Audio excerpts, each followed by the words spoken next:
अच्छा, अभी ये देख लें कि हमारे पास जो है वो एक होता है जॉन्स फ्रैक्चर, ये फिफ्थ मेटाटार्सल का है, और हैंगमैन्स जो है ये सेकेंड C2 का है। एटलस C1 होता है, एक्सिस C2 का अगर फ्रैक्चर होगा तो ये हैंगमैन्स फ्रैक्चर होगा। ये दिखा देती हूँ, पर देख लें ये एक्सिस का C2 का फ्रैक्चर है, जिस कॉल्ड एज हैंगमैन्स फ्रैक्चर। ठीक है, जैसे हैंग होते हुए यहाँ से होता है। ठीक है, आगे है कि अगर एब्डोमेन में एक पल्सटाइल मास है तो वो L1 से L3 तक होगा, और अगर थॉरेक्स में है वो पोस्ट डक्टल कोआक्टेशन ऑफ एयोर्टा होगा। फिर आगे देख रहे हैं हमारे पास जो रेडियल नर्व और मीडियल नर्व, इनकी सप्लाई होती है C5, 6, 7, 8 और T1। ठीक है, और ये दोनों मस्कुलोकुटेनियस और अल्नर मिला के इसकी होगी, यानी कि मस्कुलोकुटेनियस C5, 6, 7 और अल्नर C8 और T1।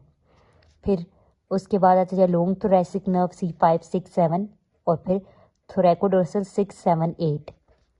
ठीक है, phrenic nerve C3, 4, 5 keeps the diaphragm alive. फिर हमारे पास आया ग्रेटर और ऑरिक्यूलर का C2, 3, ये याद करने वाला है। बाकी एक्सिलरी हमें पता है C5, 6 है, ऑब्चुरेटेड L2, 3, 4, ऑब्चुरेटेड फिमोरल दोनों, पुडेंडल S2, 3, 4 और मिड कट की T8 से T12। ठीक है, अच्छा, पुडेंडल नर्व की सप्लाई मैंने बताया था S2, 3, 4। ठीक है, तो अगर कोई एक बंदा छत से गिरा फॉर एग्जांपल, अब उसके ब्लैडर का मसला हो गया, वो पूरा भर जाता है जब तक ड्रिबलिंग ऑफ यूरिन होती है, तो यूरिनरी इनकॉन्टिनेंस हुई है, तो कौन सी नर्व डैमेज हुई है? Pudendal nerve S2, 3, 4। ये हमारे पास जो है वो पैरासिम्पैथेटिक सप्लाई जो है वो रेक्टम की भी जो होती है वो S2, 3, 4 ही है। फीकल इनकॉन्टिनेंस इसलिए अगर होगी तो कौन सी नर्व रूट डैमेज है? S2, 3, 4। फीकल इनकॉन्टिनेंस या यूरिन इनकॉन्टिनेंस, दोनों में S2, 3, 4 नर्व रूट से डैमेज हैं। ठीक है, अच्छा, ये जो है ये ओरिजिनेट कहाँ से करती है? तो हमारे पास L1, 2 के लेवल पर जो है वो स्पाइनल कोड ख़त्म हो जाती है, उसके नीचे कोनस मेड्यूलरिस है, ये नर्व सारी नहीं निकलती हैं, फिर ये आगे जाके अपने अपने वर्टिब्रे में से बाहर आती हैं। तो ये L1, L2 के लेवल पर ही ओरिजिनेट करती हैं, बेशक फिर आगे पास जो है वो अपने वर्टिब्रे के लेवल S2, 3, 4 पे ही होती हैं। ठीक है, तो एक ऑब्स्टेरिक नर्व जो है हमने ब्लॉक करनी है, पुडेंडल नर्व को ब्लॉक की है, तो उसमें यूरिनरी इनकॉन्टिनेंस हो गई है, तो कौन सा मसल पैरालाइज हुआ है? वो यूरोजेनिटल डायफ्राम है। फेमोरल नर्व की नर्व रूट्स के L2, 3, 4, और अगर ये डैमेज होगा तो patient is unable to extend the knee. ठीक है, phrenic nerve C3, 4, 5 keeps the diaphragm alive, phrenic nerve है। एक स्टैब वुंड हुआ है सुप्रा क्लेविकुलर रीजन में, उसकी एक्सिलरी मस्कुलोकुटेनियस और लॉन्ग थोरैसिक सब कुछ डैमेज हुआ है, तो मोस्ट लाइकली C5 उसका डैमेज है। C5 preferred over C6। Deltoid weakness है, रिड्यूस बाइसेप्स जर्क है, नमनेस ऑफ थंब है, तो नर्व रूट C5, 6 डैमेज है।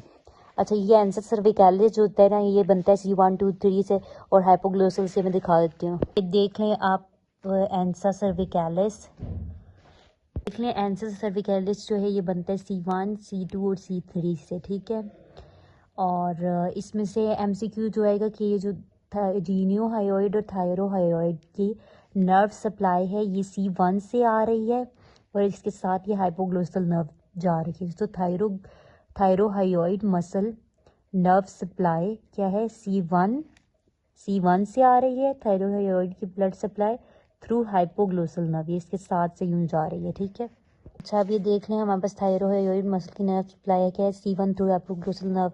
आंसर सर्विकैलिस किससे बनता है? C1, 2, 3 और हाइपोग्लोसल।